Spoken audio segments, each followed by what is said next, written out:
Okay, great. Well, thank you very much, everyone, for joining today. And thank you, Vabna, for inviting me. And my name is Matteo Beccaria. I am the International Recruitment Officer for Africa and India at Bristol University. And today's webinar is on writing a successful personal statement. So I'm not sure you'll be able to see my video, but I'm just going to share the presentation, which hopefully you should be able to see.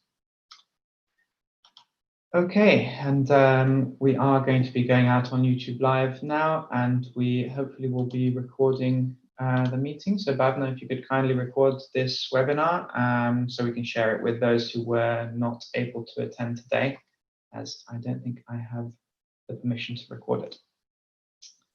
So I'll very quickly just run through a couple of facts about University of Bristol, very quickly get on to the main reason that you're here.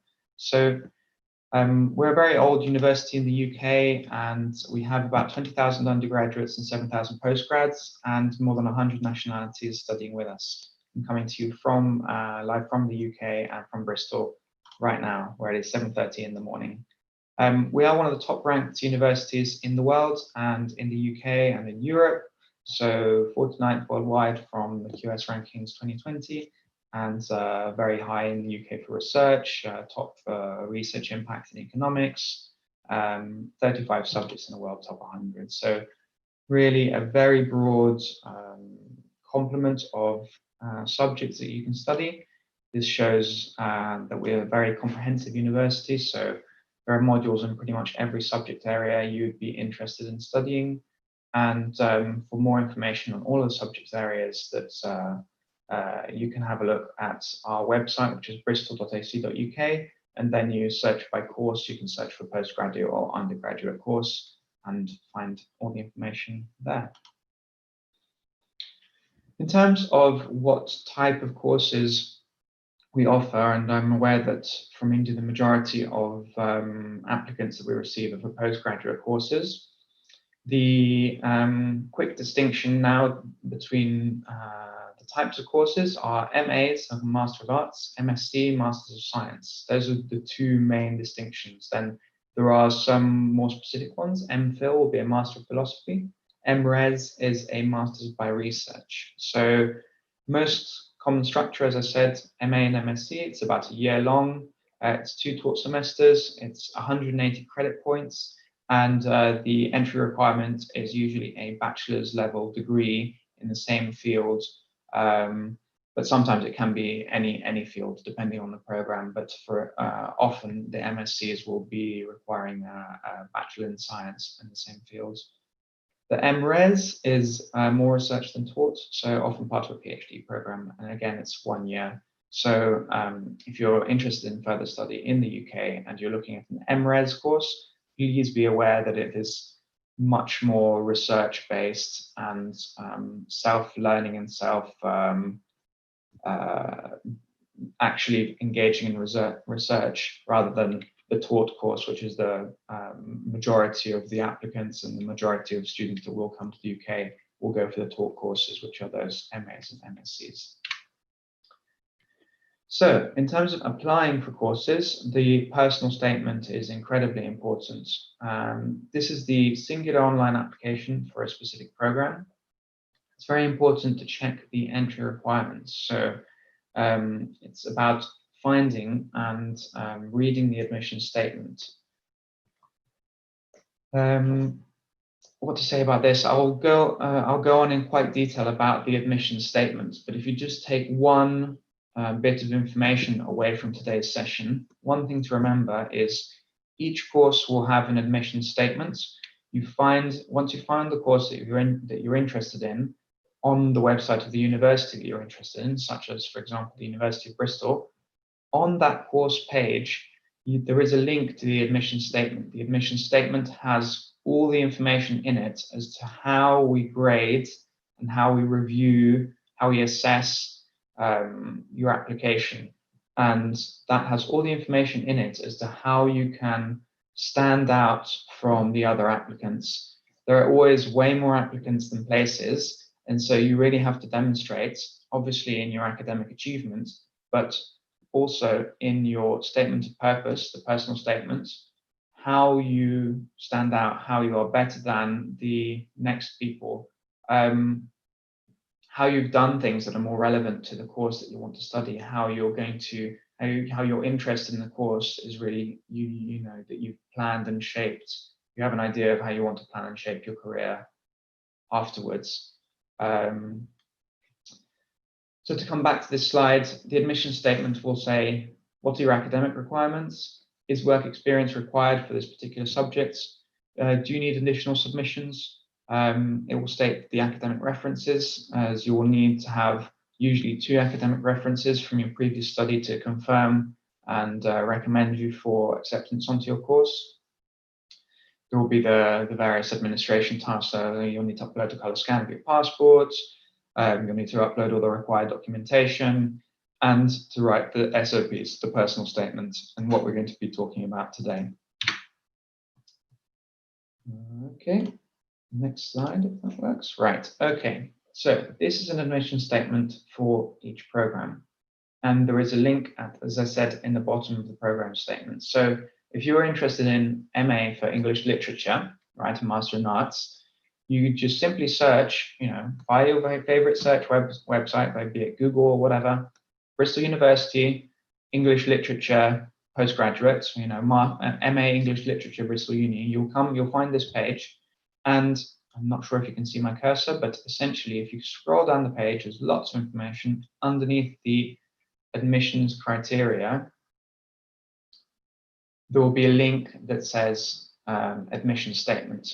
The admission statement for our website is often in a PDF format. It opens in a new window, and then it says exactly what we're looking for. So as you can see here, circled in red, the admissions criteria. So for English Literature, we are saying applicants must achieve a minimum of an upper second class honours degree with a final average of 65% in English Literature or related subjects, and 65 in any dissertation component. Non-traditional qualifications and routes may be considered. So for an Indian context, this would be obviously an Indian equivalent of the upper class second honours degree that we have in the UK, and a final average of 65 is a relatively high mark. It's not really top of the class. That would be a first or whatnot. So an upper second class honours degree is a second level down of marks that are awarded for the degree overall and for the dissertation. So your final huge essay, as it were. So further than this, the red arrows we're pointing towards are, as far as I've already talked about, the academic references, obviously the administration stuff of your degree certificates and your academic transcripts. That's pretty straightforward stuff. The personal statements is the really important bit, and as it says here, so that's the statement of purpose. That's personal statement should highlight the motivation for applying for the course and any relevant experience and or skills. Okay, so we'll talk about that at length today, and we'll then highlight the fact that there may be program-specific personal statement requirements. So depending on the program, there may be additional requirements of your statement of purpose. So here for English Literature, it says, please provide a clear and persuasive explanation as to why the program has been chosen and your ability to engage with the specific nature of the program at Bristol. So that's 500 words, and you need to be understanding exactly why the program at Bristol interests you so much, and explaining how you've chosen it and why you think you'll be able to engage with it specifically. Then also there's an additional sample piece of written work, as you can see for MA English Literature, and it says a sample of written work or poem commentary is required to show evidence of your written English skills. Okay, so there are a few additional requirements here for this particular course, and missing out any of these things in your statement, in your application, will obviously not stand you in very good light in terms of when we assess your application against the application that others have submitted. So, in terms of how to construct a successful personal statement, as we mentioned, read the admission statement first, read it and read it again, and break down the tasks into a little program, a little project, as it were, and work on each of the tasks individually. When we are asking you to write a personal statement, we're not asking you to write an incredibly long and very long-winded story of your entire life until now. You really do need to be clear and succinct in your language. We receive at Bristol University about 40,000 postgraduate applications every year. Tutors really need to get a sense of you quickly. You need to get them interested in your statement from the first paragraph. The first paragraph is incredibly important. It has to attract the reader's attention. It has to be interesting and make them want to carry on reading your application. Follow the show and don't tell rule. So you have to give examples to illustrate your achievements and skills, and choose examples that are relevant to your chosen program. Okay, so you have to demonstrate, show what you have done, so your achievements and your skills that really are related to what you're wanting to study here at Bristol University. So, as you may or may not know, but we don't interview for the vast majority of our programs. So the statement is your only chance to impress. The academic requirements show that you meet the minimum benchmark of being admitted onto our courses, but the personal statement, so the statement of purpose, is the chance that you have to sell yourself to really impress us with why you should be the person coming to Bristol University to further your studies. So you need to prove your motivation and suitability for the program. Obviously, you must research the program structure and look at the content of the units. We're very aware you may be applying to a number of universities, but it's important, very important for you personally, not even for us, but simply for you as an individual, to understand the program structure of where you're applying to. Why do you want to study at a particular university? Obviously, certain universities are ranked higher than others. Obviously, certain universities are more prestigious than others. But if you can really unpick the way that the course is taught, structure of the units, who's teaching it from an academic point of view, particularly at a postgraduate level, and if you mention, for example, particular professors, particular facilities, etc., this really shows that you've gone the extra mile to understand the course that we're offering and show how interested you are in coming specifically to this university. Okay, so I will continue to refer to the statement of purpose as personal statement, as that's what we call it here in the UK.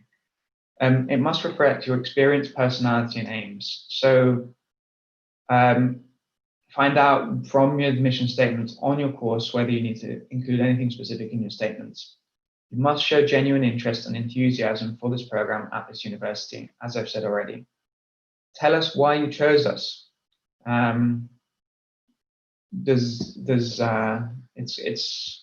It's very, very useful, as I said, to name check particular professors, quote some of their research. If anything, it shows that you can connect the dots of who's teaching what subject, what papers they're famous for, and having read these papers and be interested in studying with these academics really shows how determined you are to come towards us. So the statement is usually about one A4 page. It can be more. It will be reviewed by 3 people, and you upload it via our website.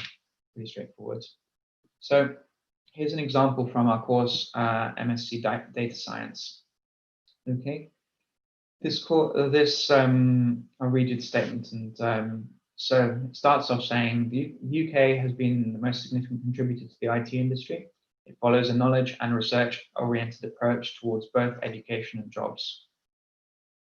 So this candidate is saying, okay, so emphasis on innovative and research-based curriculum and core subjects like predictive analysis, decision support, business intelligence, and data-driven decision-making, an MS in data science engineering will provide me with the necessary edge to lead in this knowledge-based industry. Okay, so already there, the candidate here who's written the statement is saying the UK is a leader in IT industry worldwide. Okay, these are the subjects that are core to the course, and from doing this course, it will provide me with the necessary edge to lead in this knowledge-based industry. Okay, so then I want to study within, learned professors. I want to be part of the big data club, right? So they've done the research and they've seen, oh, this is a society or something that you can do as part of Bristol University. What is big data club? Right, I've looked this up and I'm interested in, etc. Then Big Data Club brings together the best and brightest students from around the world. I look forward to sharing life experiences and working together. Okay, great. So then, personal experience. Let's say I have been the event coordinator and participated in many technical events and workshops during my college days. So there you see, they're interested in being part of this club. They're not just saying it because they've read it on the website. They're saying it because there is genuine interest, and they've already had experience in events coordinating and technical workshops in their own college days. There's a couple of examples of this. And then, yeah, further examples of technical training that they've passed. They've passed the first and second level of Cisco CCNA training. All of this meshes together to show someone who is interested, has done the homework, is connecting, saying, okay, well, I'm on this career path already or educational path already. I want to further this to really support my career. And in my own time, outside of academia, I'm also doing events and I'm also going on vocational training that will help in the industry. So, that's really meshing together all the things that we've talked about. There's a sense of understanding of the industry. There's a mentioning of the club at Bristol, serious applicants, personal and pertinent examples of activity. So let's drill through this one here, which is MSc Innovation and Entrepreneurship. So I would say the first sentence maybe isn't the most fantastic. It's a bit generic. So then if we look into the second paragraph, we are looking at, so master's program in entrepreneurship would sharpen creative thinking and promote the inventive endeavors of its candidates. This candidate is looking forward to this as it will help them set their venture apart from the rest in future. Innovation and execution are essential in entrepreneurship, and I will do my best to hone these skills in the duration of the course. Okay, so they already have, potentially already have an idea for a venture, potentially just are keen to try a number of things as you do in business and as you would do if you're hoping to be an entrepreneur and be an innovator. So they are already saying this type of course will help me improve these skills. Okay, they will improve my skill set. They will help me in the practice of developing and creating ideas and launching products and trying and failing and trying again, etc. So the next paragraph after that. Okay, so difficult decisions. Okay, overcome challenges in personal life. Meh, it's kind of an okay paragraph. Let's look at the next one. So,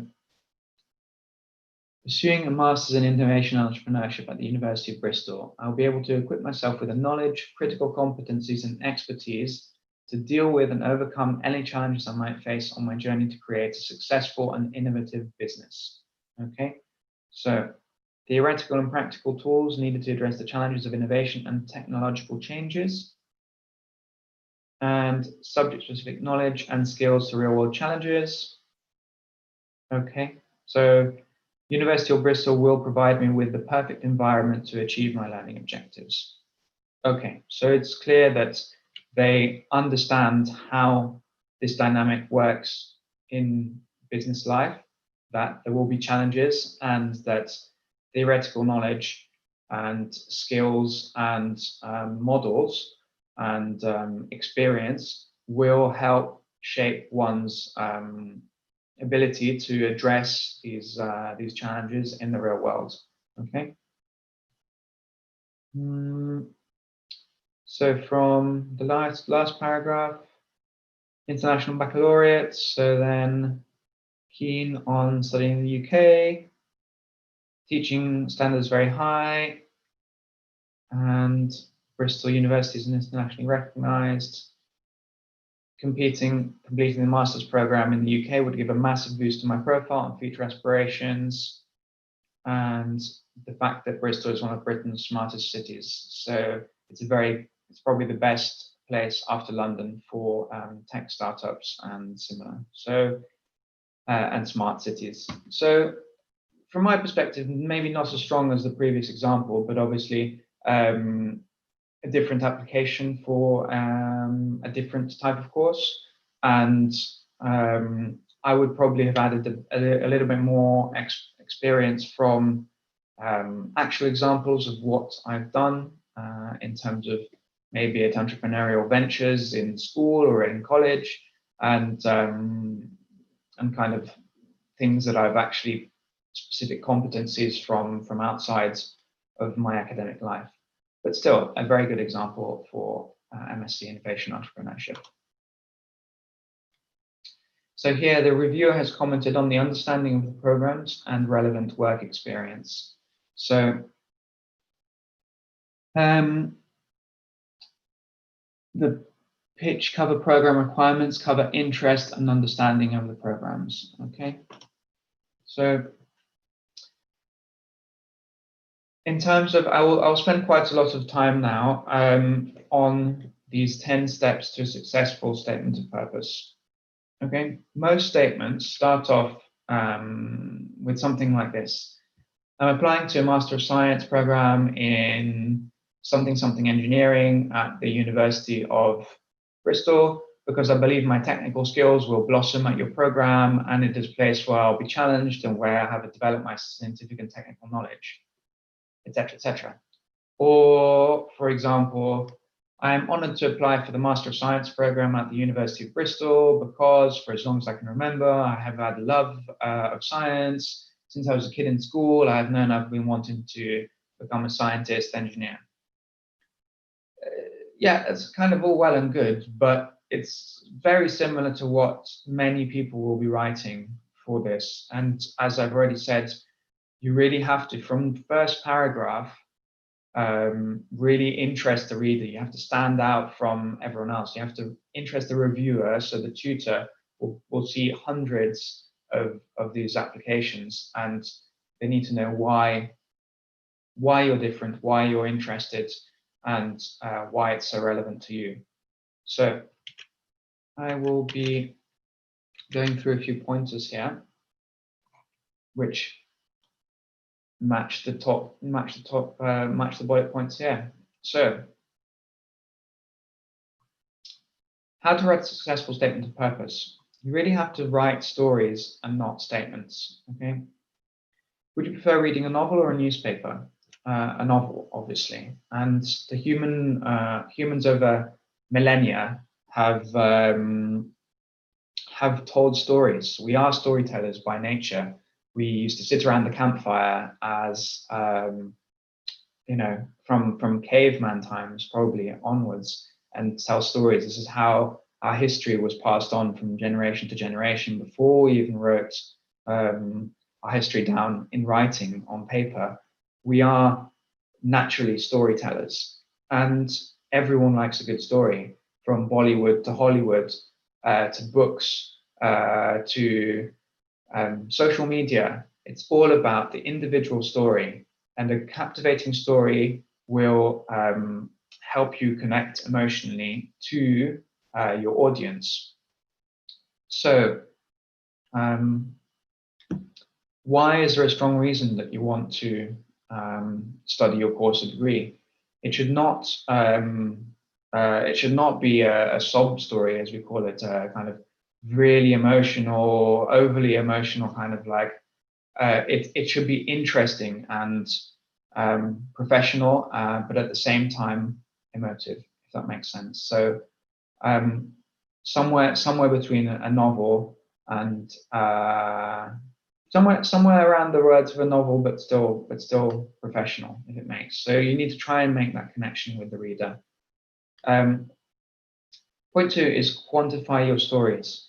So your story should not read like a thesis. Your story must contain measurable quantities instead of just stories. So you need to demonstrate of these stories that you're telling exactly how and where you've done this. So if you've worked in a local NGO teaching math to primary school kids, you could say, during my engineering days, I helped a local non-governmental organization by joining as a math tutor, where I taught basic math concepts to school children.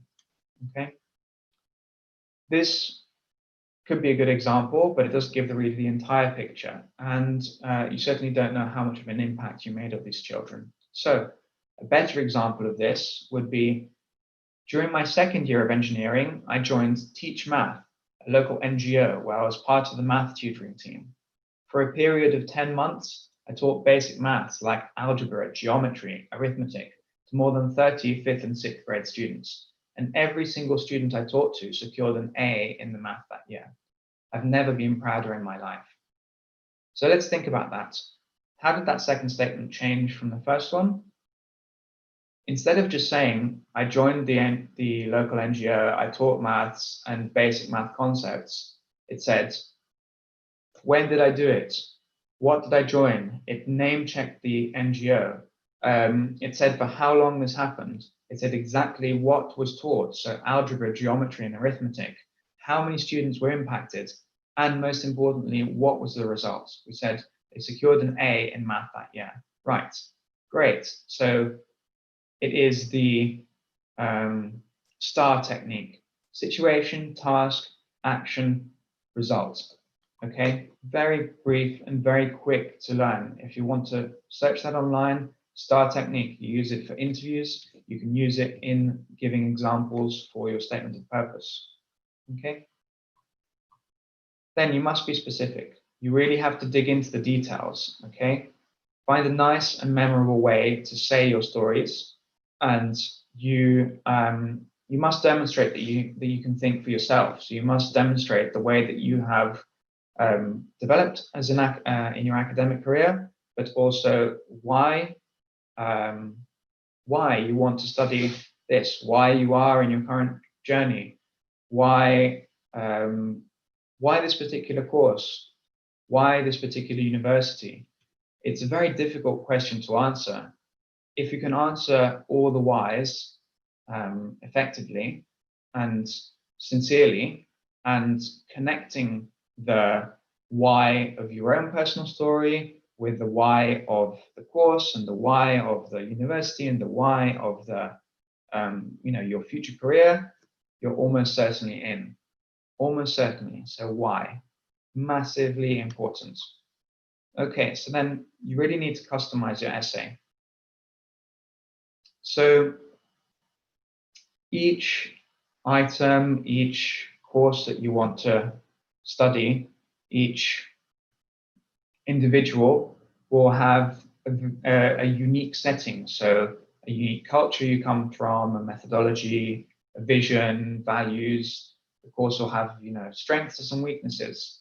And every student community is like a family.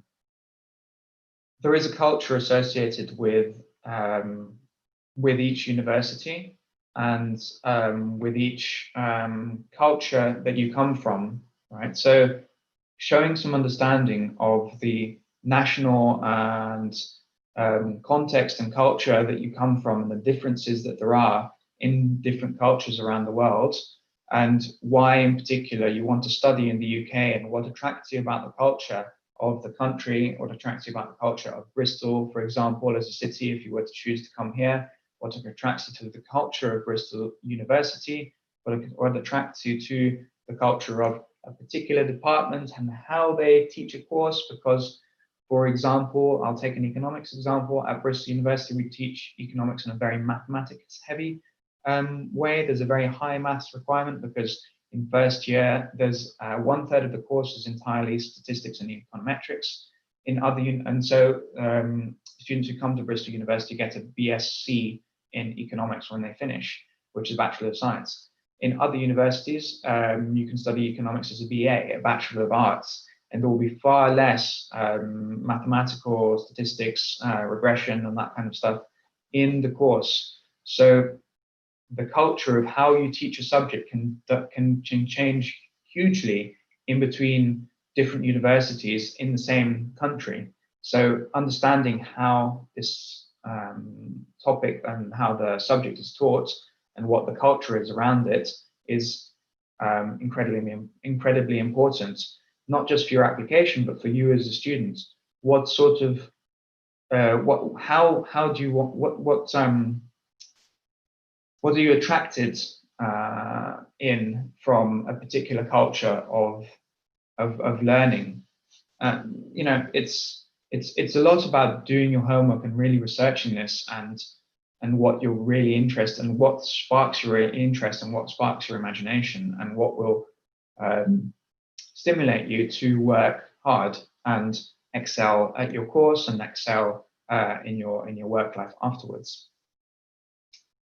So point 5, use a formal but conversational tone, okay? And you neither want to be super formal nor super friendly. You want to be interesting, but also to the point. You don't want a massively long essay. You want it to be use a concise use of the English language. So imagine you're talking to your dean or the director of your college. The purpose is to pursue a graduate degree, okay? So you should interest people and you should be personable, but at the same time, you should be professional. So striking the correct balance there is very important.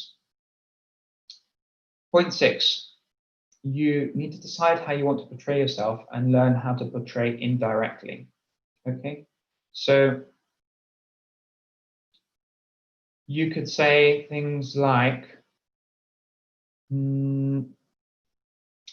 instead of saying, I am very passionate about the field of study, I am very well prepared academically and personally, etc., you could write your statements in the indirect form. So, for example, say, well prepared academically and personally, eager to study new courses.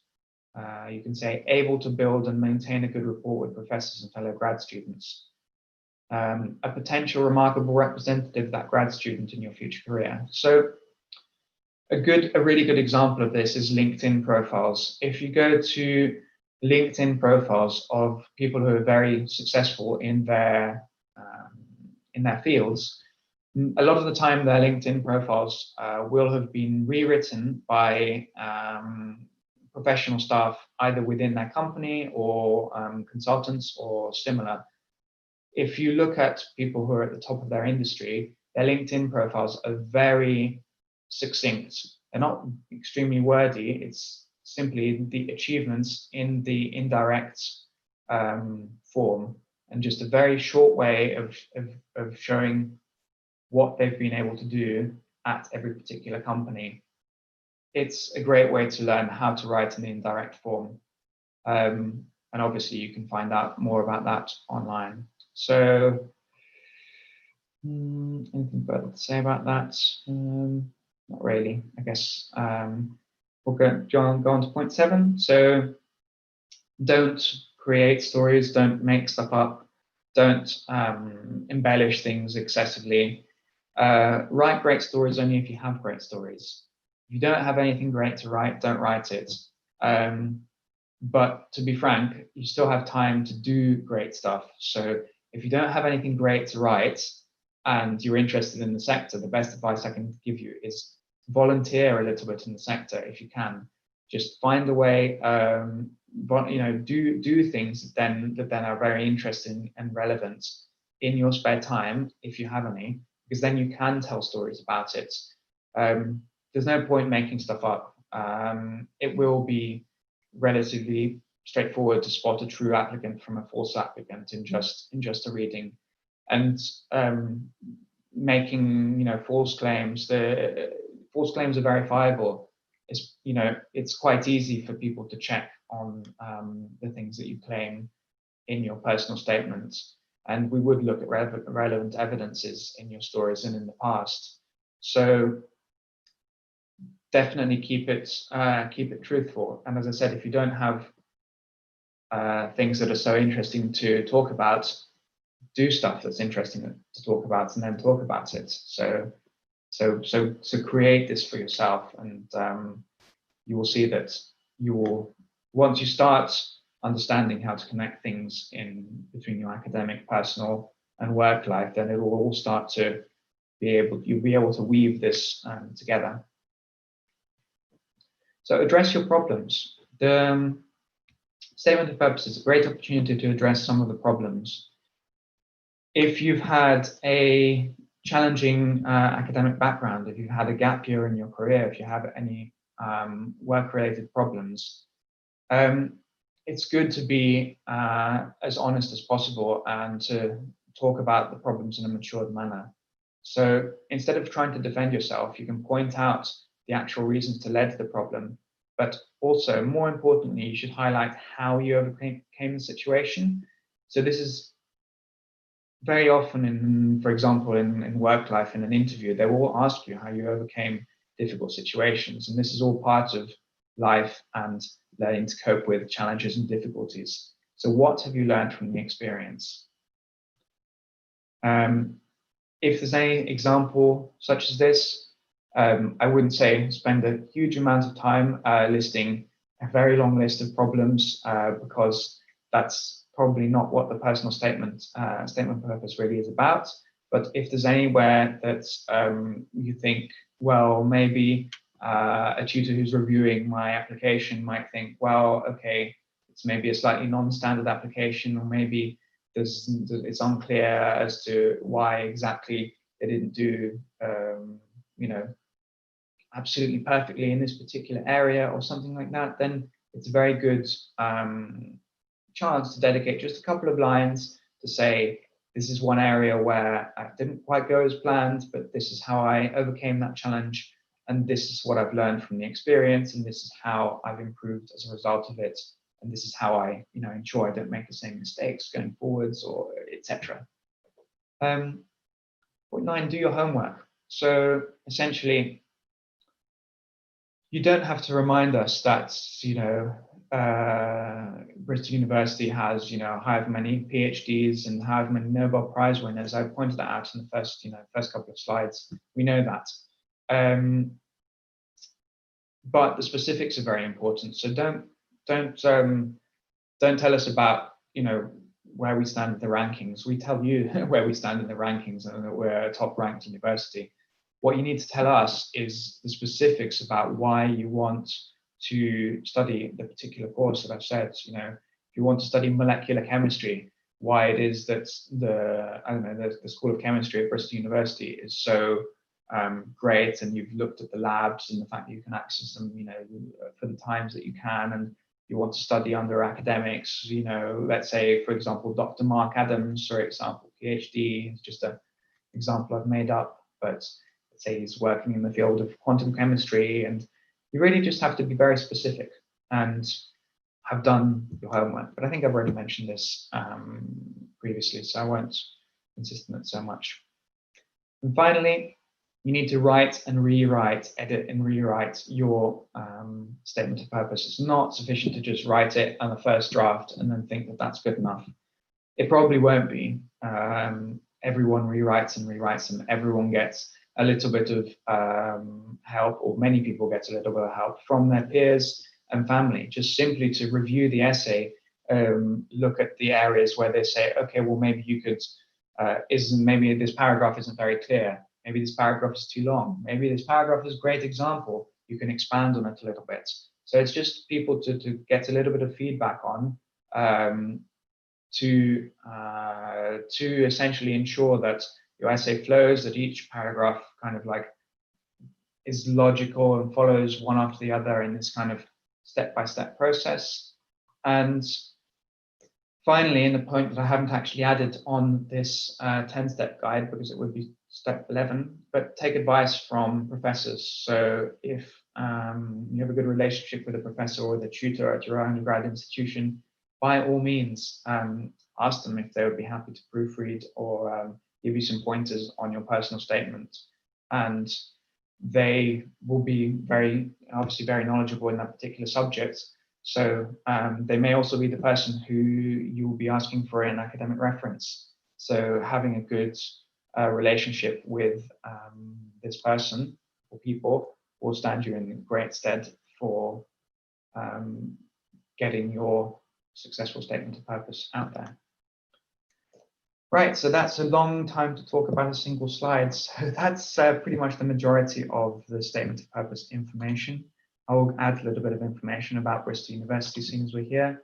We support our students with a variety of services that you can see here. It's paramount to what we do and to the student experience.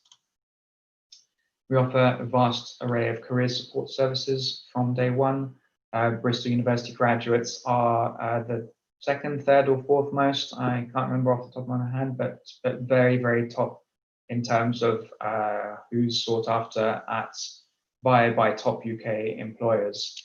And part of it is the amazing work that my colleagues at the Careers Service do in terms of helping you write and rewrite your CV, helping you write your LinkedIn profiles, and connecting you with the top employers through careers fairs and internships, etc. There's a vast array at universities in the UK in general, but obviously in Bristol, I know these facts. So the 400 clubs and societies we run, from everything from sports to hobbies to skills, etc. So you'll be able to practice all the things that you're interested in your personal life, plus have the opportunity to learn or to try anything that you really like. The idea of, would you like to? Have you ever thought about flying in a hot air balloon? Well, in Bristol University, it's a pastime that we're actually quite famous for in the city. It dates back to Victorian era in UK. So there is a hot air ballooning society, believe it or not. So that's just one of the many things you could take an interest in when you come here as a student. And we offer lots of international scholarships, so about £1 million for 2020 entry and 5,000, 10,000 and £20,000. Basics on accommodation, where it is around the city, based in the city and elsewhere. So we're what we call a city university, but everything is very close to central campus. And we're a lovely city, so you should come and visit. Even if you don't end up studying here, we're a fantastic city. And I live here. I've moved here from Italy, and I really think it's the best UK city that there is. And so finally, a shot of Bristol as it looks like from the air. And that's the end of my presentation for today. So if you have any questions, I'd be happy to take them now. I will stop sharing. And this is just my email. Well, our email address, international-office@bristol.ac.uk. So I will be very happy to take questions now. I'll just see if we don't think we've had any questions. So thank you so much, Matthew, for such a detailed and informative session today. And we're open for question answer rounds. So do we have any questions here? All right, please go ahead.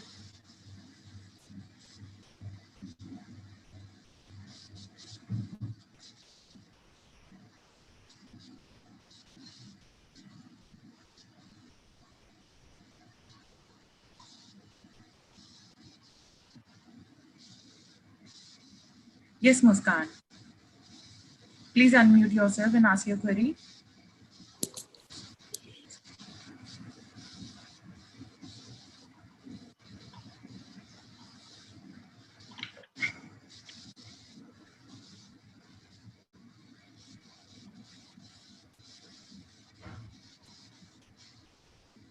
All right, not an issue. Yeah, please. Yeah, I can't hear the question. But all right. So I I have received the question privately. This is more academic in nature compared to about the SOB. Is that fine? I'm sorry, could you repeat that, please? I didn't get your question. And I mean, can you be a little more clear on this? Okay, anyways, I have received another question. If I am pursuing undergraduate in a different subject to the one I want to apply for, how does that account for in my SOB? Okay, good question. And could we get the subject that you're interested in applying to, because that will then we'll be able to give a specific answer to that. And I will just see if I can share my screen here. I could look at a random subject, but if whoever's asked the question can say what specific subject they're interested in, then we can get you a more relevant answer.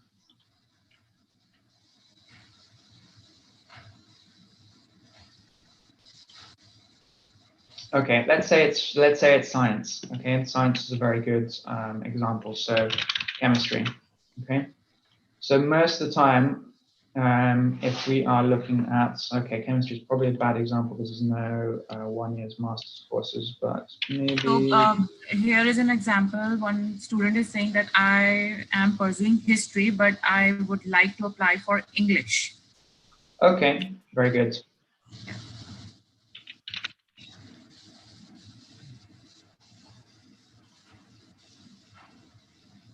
Okay, so this is a great example. So in the UK, apart from within science, where obviously there's a more linear kind of progression, in the UK we are, I would say, probably more flexible with what you study at undergraduate and then postgraduate. It depends obviously on the subject. So if we're looking at English literature, give me a moment.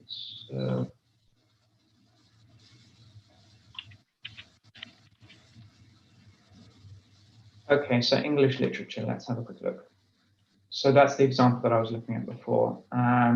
We don't have a degree that is just simply straight English, but this is English literature. So I'm on the page of the course, MA English Literature, and I've scrolled down to the admission statement.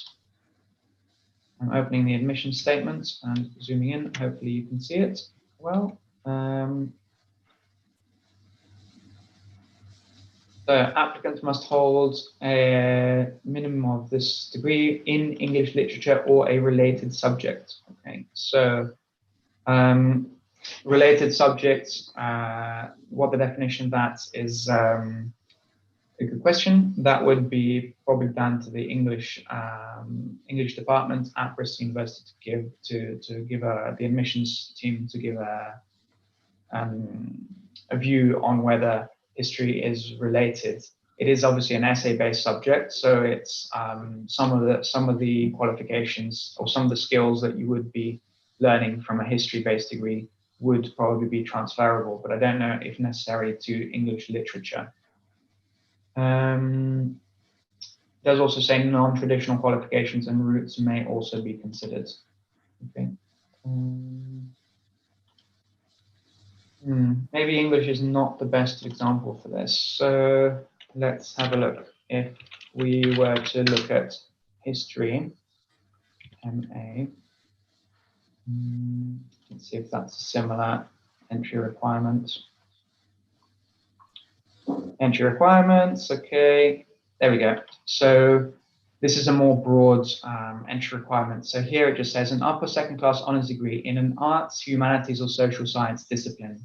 Okay, so this shows that if you want to study a master's in history, right, you just need to have a bachelor in an arts, humanities, or social sciences degree. Okay, so it could be any subject within that umbrella group and international qualification. So it depends the person who asked the question. It really depends on the subject that you're looking at specifically and the university that you're looking at. find the admission statement. Within the course page and the admission statement, it will specifically say whether what you've previously studied would be admissible in there. And then if you have particular questions, you can obviously contact the international department of that university, and they'll be able to help you. Okay, so next question, please, Pavna. Yeah, all right. Thank you for the answer. What if I do not have some strong examples related related to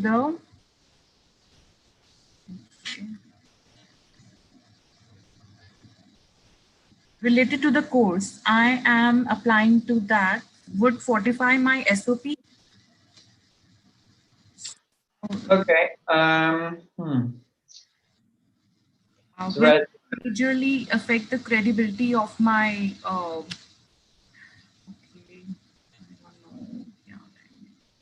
I think I understand. I think I understand the generic direction of this question, and the best answer to that is to say, if your examples aren't very strong, you can use the examples that aren't very strong, and the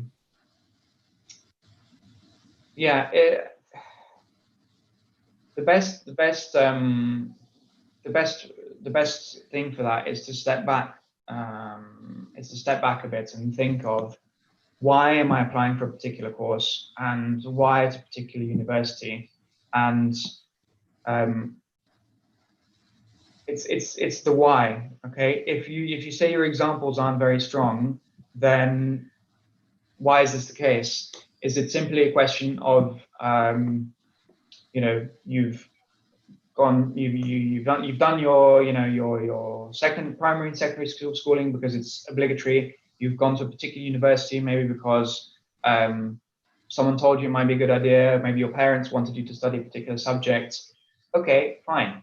But now you're getting to the master's level, and you've had plenty of time to really think about whether you are interested in a particular area of study and life. And if your examples aren't very good, I would say you need to ask yourself, why are those examples not very good? Is that because you haven't because you haven't taken the time to develop your interest outside of your academic study? Is it because your academic achievements have not been very good? Is it because you really haven't quite understood how to connect different things in different parts of your life? So learning how to make connections is incredibly important in applying for jobs, in applying for places at university. So I think you need to really go back and say, okay, well, I have two options here. Either I think of different examples that really are strong. I think of examples that really are relevant to me and that are important to my own intrinsic motivation and to your own story and why you're interested in this course. Or if you take this, even if you take today's webinar to say, wow, gosh, I haven't done any volunteering ever in my life, and this is a difficult moment to do any volunteering in person, obviously because of the pandemic and everything, but maybe I can volunteer some time online. I can find out about charities that are working in the sector that I'm interested in. I could find out about getting work experience in the sector.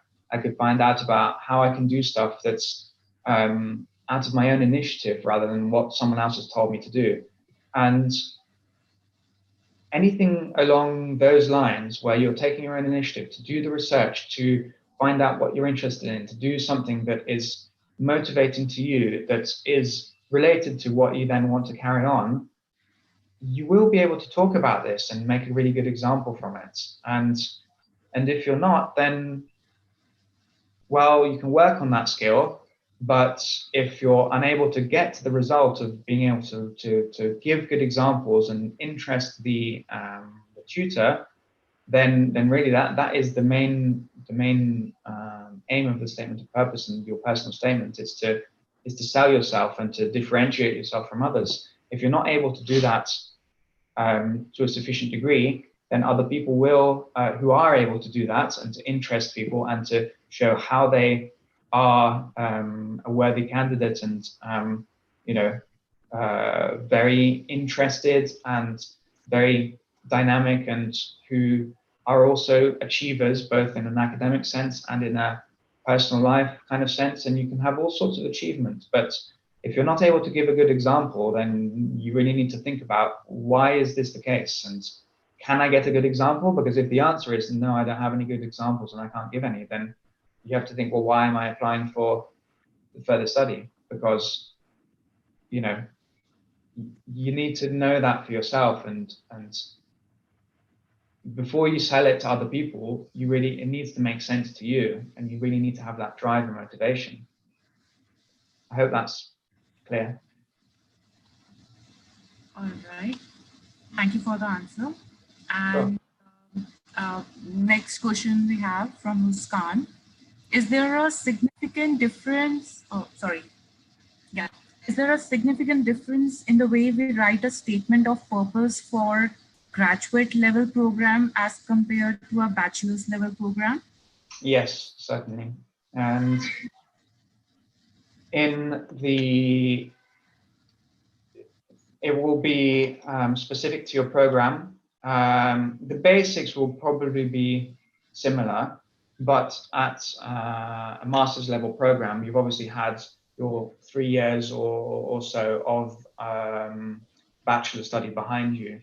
You are demonstrating yourself as an academic, as an achiever. You are older than you are when you wrote your undergraduate level application. And so there really will be more depth, but also more consistency, and you need to be it's at a higher level of professionalism and at a higher level of just making these interesting connections, and also at a higher level of having demonstrated your achievement both academically and outside of the academic sphere in your own time. So let's have a quick think. What would be a good example? Okay, maybe economics. Let's have a quick look. So economics, since we've already mentioned this a little bit in terms of academic requirements. So academic requirements for here would be strong upper second class honors with in economics or mathematics or international equivalents. And then when you look in your admission statement, okay, what are we looking for specifically? Okay, academic requirements shows that you meet the minimum bar to get in here.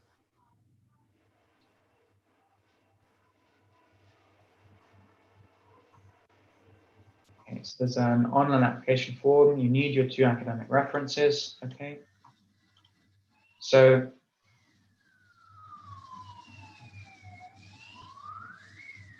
how does this differ from an undergraduate? Well, obviously there's no academic references in the undergraduate, or at least not from a university level study. And the personal statement, as I went through the 10 previous points of how to write an effective statement of purpose, it needs to highlight your motivation for applying for the course and your relevant experience and or skills. So having done, and maybe I'll try to reshare the presentation where I have the bullet points for that. You've had at this point of time in your career plenty of time to think about the subject that you're studying. You've been studying it now for years, and how have you got to, hold on, I'm just getting to the right slide.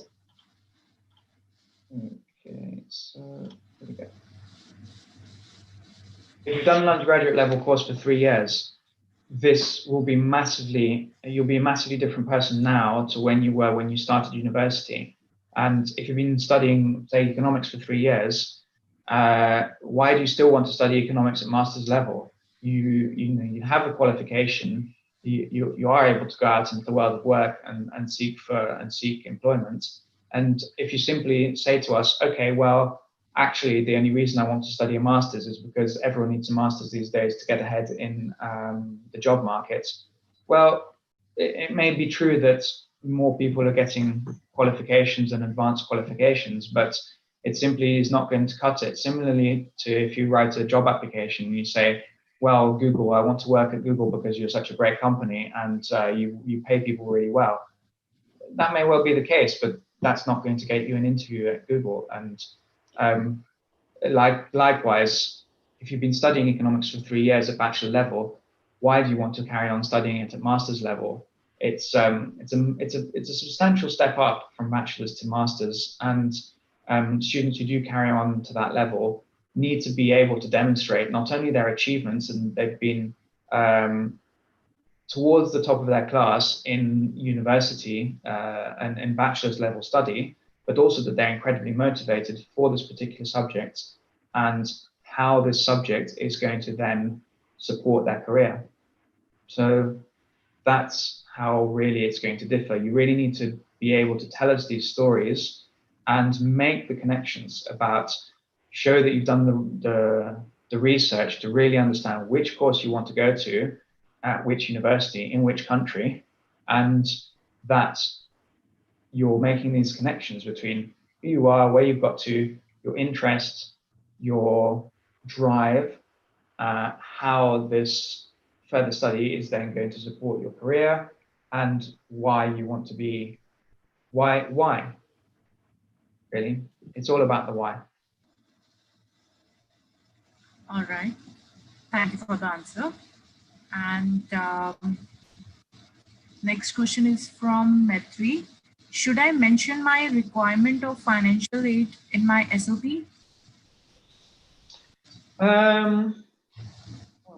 I think there will be opportunities to request to note your application for a bursary or a scholarship in the application as a whole. So I wouldn't say it's necessary to put it into the SOP. It may be an interesting story. It may be part of what you write about if you've been able to access financial support previously because of your financial circumstances of your family or something that happened, and how you went about obviously applying for that and achieving that. If you've had a scholarship before and a bursary, that may well be one of the things that you decide to write about, because just the mere fact of applying for a scholarship, scholarships are competitive. There's not enough scholarships for all students. Scholarships just go to the people, obviously, who are most in need, but not just the people who are most in need, it's the people who can demonstrate why that scholarship would make a difference specifically to them. And not just to say, okay, well, I don't have any money and I really want to study at your university, so please give me some money. Because you'd be surprised, but some applications for scholarships, and I've seen and I've reviewed some myself, we do have some like that, and those go straight into the bin because they've taken 1 minute to write a scholarship application and it takes me 1 second to chuck it into the bin. It's like the statement of purpose. You can tell a well-written and well-crafted and well-thought-about statement of purpose, just like you can tell a well-written and crafted and thought-out application for a scholarship, because it follows these points here. It's a logical, like kind of miniature essay it sets out, you know, the why of a scholarship application would be something like, these are my financial circumstances with my family, or something changed and then we weren't, you know, the financial circumstances got worse, and this is what I've been doing, and how what I've been doing is incredible. You know, I've set up a charity, or I have been helping street kids since I was, you know, 15, and this is the difference that I've been making. And it really, you can really tell the people who work really hard and the people who are really head and shoulders above the rest. And obviously it's not everyone can be head and shoulders above the rest. It's just simply, you know, some people are average, some people are, let's say, below average, and some people are above average. The key is to put yourself forward in as positive a light, you know, and truthful a light as possible. And if you haven't done stuff that is worth talking about, then again, my best thing I can tell you now is do stuff that's worth talking about, and then you can talk about it, and you don't have to invent stuff. If you've had a receipt of you know, scholarship funds in the past, great. We don't have to know that, but if it helps to explain the story of, you know, who you are and where you're going and what your motivation is, and particularly if it's an example of a success that you've had, you know, in applying for a very competitive scholarship and obtaining it, then absolutely, by all means, do include it in your statement of purpose. All right, well, detailed answer. Thank you for that. And I think this is the last question. If I'm applying for a PhD, can I apply for one directly after an undergrad, or will I have to apply for MA or MRes first and then apply to PhD program later? Good question. If the person who asked that question could give an example of exactly the subject that they're looking for, we can give a specific answer. Otherwise, I would pick a random one.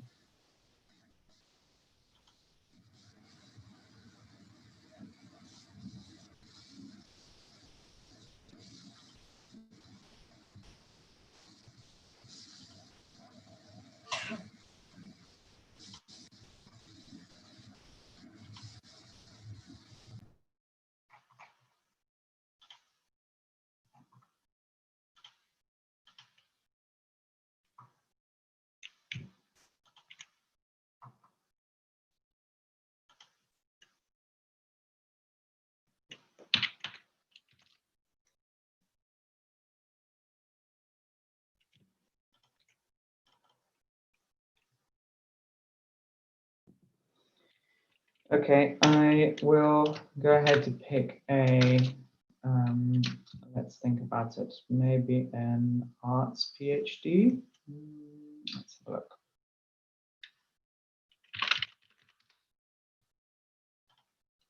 Okay, I'll pick Italian because I'm half Italian, so we just go with a random example.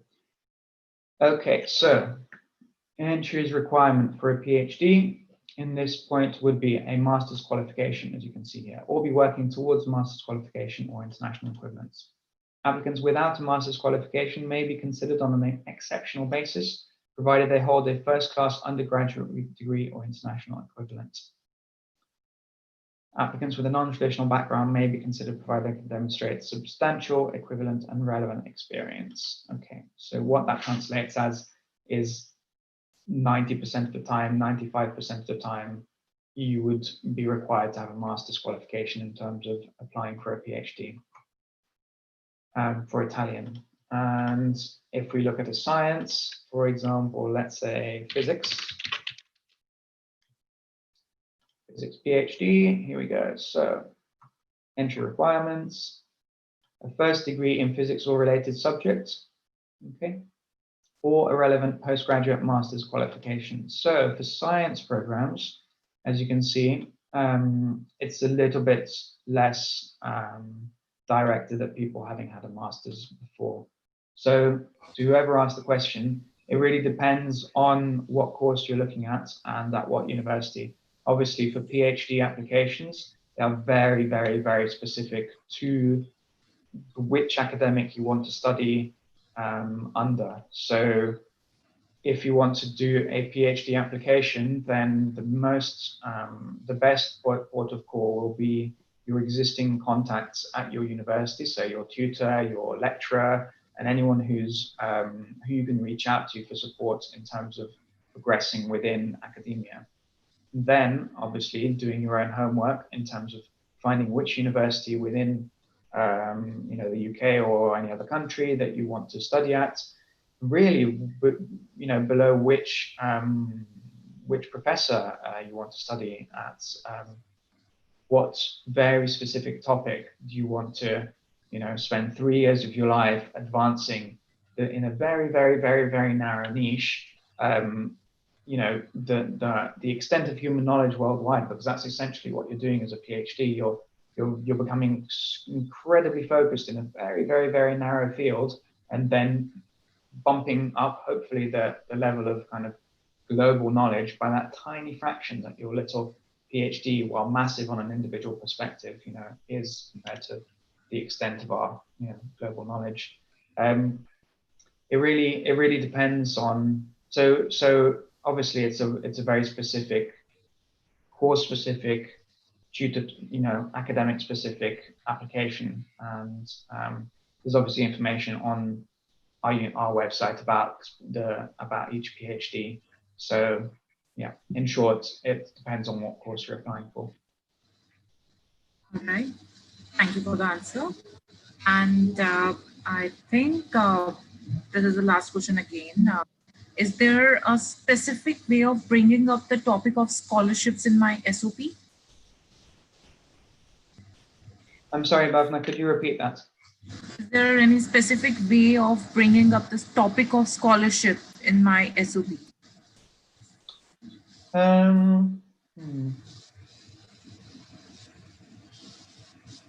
Not that I'm aware of.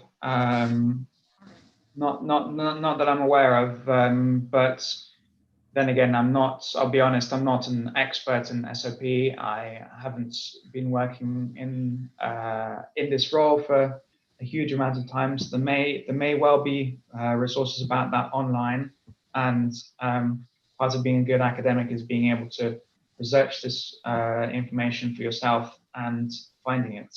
So from the limited amount that I know, I would say if it supports the storytelling and the reason as to how you are interested and interesting and a top level candidate, then this is an opportunity to talk about something that you've achieved or something that you've managed to do in your life.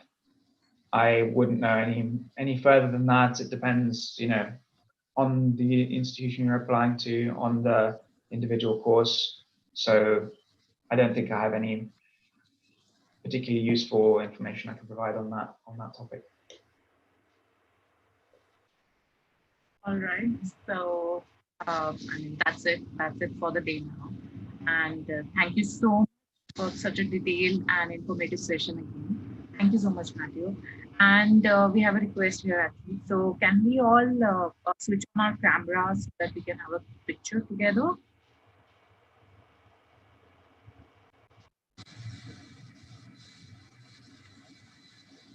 Yep, I'm happy for that. It'd be great. All right, perfect. And seeing as we're waiting for everyone to turn on their cameras, if you want to, I'll take the opportunity to say thank you everyone for joining us today. It's obviously around about midday, or it was midday Indian time. It was early morning for me, and it was obviously my pleasure to provide you with some information about statement of purpose and studying in the UK. So obviously, if you do have any further questions, don't hesitate to email me and the team. We're at international-office@bristol.ac.uk. And it looks like most people are not willing to turn on their camera, but I'm quite happy for you, Bhavna, to take a picture as and when you're ready. All right.